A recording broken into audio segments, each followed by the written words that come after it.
Hola, ¿cómo te va? Cuando Jesús estaba próximo a ser entregado y crucificado, Él habla con Pedro en particular, pero en general se refiere a todos los discípulos y avisándoles que se aproxima una gran prueba. Él se los dice en estas palabras. Esto está relatado en Lucas capítulo 22, versículo 31 en adelante, donde dice: el Señor dijo también: Simón, Simón, Satanás ha pedido sacudirlos a ustedes como si fueran trigo.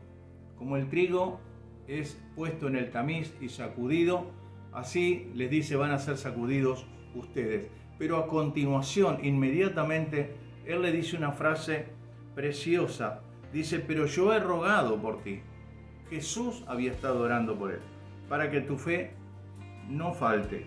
Y tú, cuando hayas vuelto, deberás confirmar a tus hermanos. Tres cosas que me han llamado tanto la atención y son para rescatar. En primer lugar, Jesús oró por sus discípulos.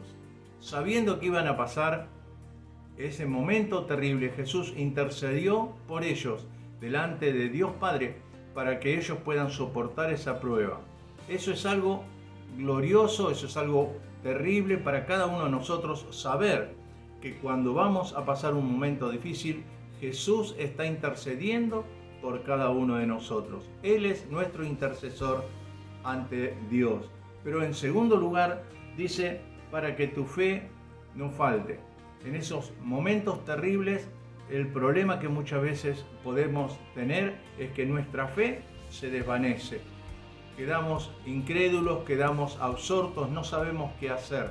Pero la oración de Jesús por Pedro era directa, era para que su fe no falte. Y hoy oramos para que en cada uno de nosotros, más allá de las circunstancias que nos toque pasar, que nuestra fe no falte, que nuestra fe se mantenga estable, se mantenga firme, sabiendo que la victoria la tenemos en el Señor.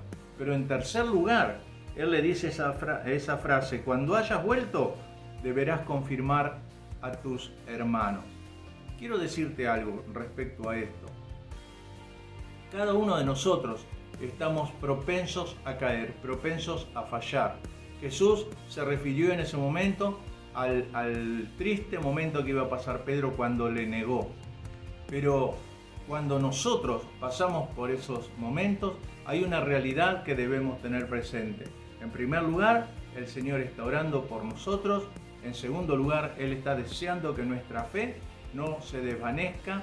Y en tercer lugar, debemos saber que una vez que salgamos de esto, una vez que nos levantemos y volvamos a estar en ese camino que el Señor nos ha puesto, entonces nuestra tarea no es lamentarnos por lo que pasó, nuestra tarea no es quedarnos en el pasado, sino usar esa experiencia que quizás nos lastimó, que quizás nos dejó heridos en ese momento, usarla para sanar a otros. No quedarnos en el lamento del pasado, sino usarla para decirle a otros: como yo salí, vos podés salir.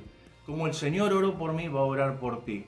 Como el Señor guardó mi fe, va a guardar tu fe. Así que te invito que en este día, si has pasado o estás pasando alguno de estos momentos, en primer lugar sepas que Jesús está intercediendo por tu vida, clamando para que te puedas levantar una vez más, para que tu fe no falte y para que una vez que te levantes puedas ayudar a otros a salir también, a levantarse y a volver a andar en el camino que Dios trazó para cada uno de nosotros.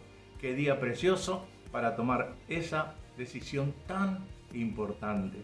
Oremos juntos. Señor, te damos gracias porque tu propósito para con nuestras vidas es eterno, es maravilloso, y aunque muchas veces fallamos, muchas veces caemos, muchas veces hemos faltado y hemos sido inclusive incrédulos, sin embargo, tu palabra y tu oración por cada uno de nosotros es estable, y como dice tu palabra, aunque nosotros quizá hemos sido infieles, tú siempre permaneciste fiel, siempre estuviste para darnos esa mano que nos restaura, nos levanta y nos pone nuevamente en la senda que vos trazaste para cada una de nuestras vidas. Gracias por tanto, Señor, en el maravilloso nombre de Jesús. Amén. Que Dios te bendiga, te mando un abrazo enorme.